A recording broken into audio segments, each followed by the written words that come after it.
Teman-teman, sekarang perjudian, korupsi diberantas habis, dan semoga kasus Subang juga diberantas habis. Dikabarkan ada oknum yang nakal yang bermain di sini, obstruction of justice. Oke teman-teman, saya sekarang berada di alun-alun kota Subang. Nah, itu di depan saya adalah Pemda Subang ya. Teman-teman, kasus Subang ini kalau tidak kita viralkan dan tidak kita ingat terus, maka akan tenggelam. Yang jelas, kasus Subang ini yuk mari kita viralkan selalu, jangan sampai tenggelam di telan bumi.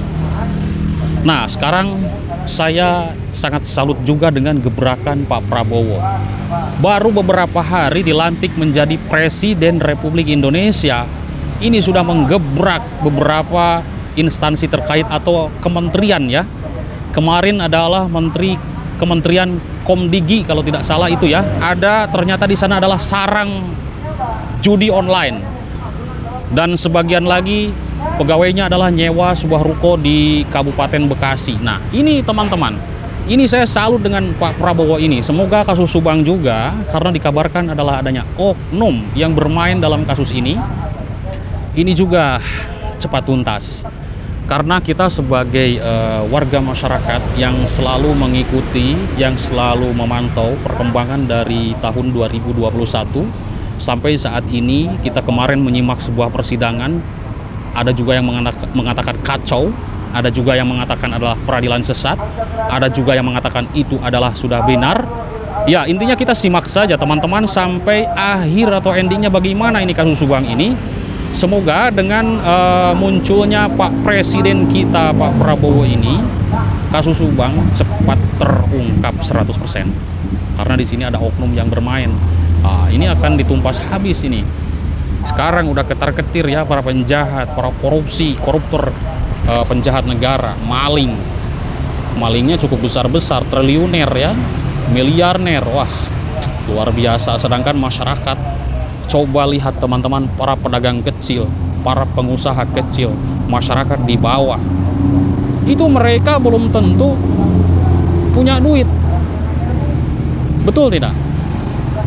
Coba lihat teman-teman, kita harus berpikir bagaimana warga masyarakat Indonesia ini tidak semuanya orang kaya, tidak semuanya kenyang, ya kan? Nah, tapi koruptor hidup mewah, uang miliaran, mobil mewah, hasil maling. Lah, mana berkah kehidupannya?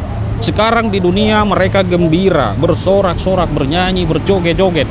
Tapi nanti kita lihat, nanti kehidupan nanti itu akan dipertanggungjawabkan. Nah, contoh sekarang itu gambaran setelah munculnya Pak Presidenku Prabowo Subianto yang luar biasa, dan saya memilih beliau, keluarga saya memilih beliau, semua keluarga saya. Nah, teman-teman, sekarang perjudian, korupsi diberantas habis, dan semoga kasus Subang juga diberantas habis. Dikabarkan ada oknum yang nakal yang bermain di sini, obstruction of justice, yang menghilangkan harddisk CCTV, yang menghilangkan jejak, mengacak-acak tempat kejadian perkara, sehingga sampai saat ini kedua korban ini belum juga mendapatkan keadilan 100%. Sedih kita. Sedih saya. Sebagai tinggal di Subang, aku bukan orang Subang, aku pendatang, tapi sudah lama kali tinggal di Subang. Aku sudah mencintai kota Subang, kebersihannya dipantau. Ya, seperti itu. Kasus Subang, karena begini, kalau saya keluar kota, main nih, ketemulah dengan netizen, dengan teman-teman. Weh Bang Jack, gimana kasus Subang kok belum selesai-selesai? Malulah saya sebagai warga Subang, ya kan? Ini luar biasa. Kejahatan di kota Subang ini, atau kejahatan dimanapun, saya berharap Pak Prabowo menyelesaikan negeri ini bersih-bersih, sebersih mungkin. Terutama adalah yang korup. Bagaimana kalau misalkan hidup di Korea Utara, kejahatan, coba lihat. Ya kan, para menteri, para pejabat yang tidak bisa bekerja dieksekusi, apalagi koruptor. Buat dikasih makan ke ikan ya, ke anjing. Itu coba. Ini kejahatan paling besar, ini korupsi. Maaf ya, ini gua pinggir jalan. Sambil jalan-jalan sambil main ya. Sambil main ya. Bulan. Ini di alun-alun teman-teman. sambil main. Alun-alun luar biasa. Ini alun-alun Kota Subang ya. Nah, di sana itu Pemda Subang, pemerintah daerah Kabupaten Subang di sini.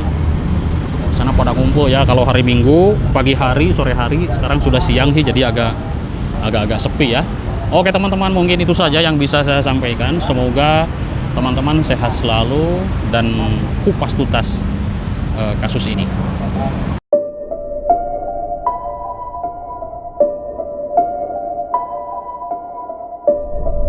Proses hukum kasus pembunuhan ibu dan anak di Subang, Jawa Barat dengan terpidana Yosef Hidayah kini memasuki babak baru. Diketahui, kasus ini sudah memasuki tahap kasasi setelah Pengadilan Tinggi Bandung menolak banding yang diajukan oleh Yosef Hidayah. Sehingga ia tetap dihukum 20 tahun penjara. Namun, pihak Yosef mencatat bahwa tidak ada satupun bukti pendukung yang dihadirkan di pengadilan oleh jaksa penuntut umum. Misalnya, tidak ada saksi yang menguatkan pernyataan Danu terkait kehadiran para terpidana di tempat kejadian perkara pada jam-jam yang menjadi rujukan waktu kematian kedua korban.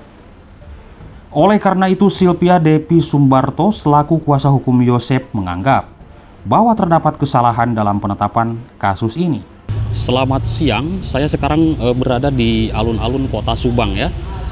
Nah teman-teman, kita jangan lupa viralkan terus kasus Subang ini sampai tuntas, sampai selesai ya.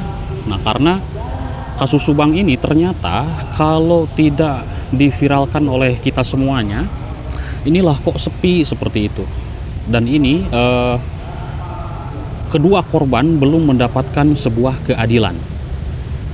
Karena sampai saat ini ternyata meskipun sudah ada tersangka, meskipun sudah ada terpidana, tapi masih saja banyak sekali perdebatan dan banyak yang tidak percaya bahwa merekalah bukan pelaku. Ada juga yang sangat percaya bahwa merekalah pelaku. Nah, sekarang mungkin keputusan kita semuanya adalah tinggal tunggu kasasi dari Pak Yosef Hidayah ya.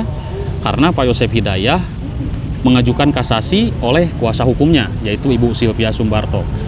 Nah, teman-teman, saya belum bisa untuk membahas yaitu kasasi ini ditolak, kasasi ini tidak diterima. Saya belum bisa membahas hal itu karena saya menunggu bukti dulu, menunggu pemberitaan yang akurat ya. Karena nanti kalau misalkan saya membahas sekarang ini ya belum bisa, intinya seperti itu.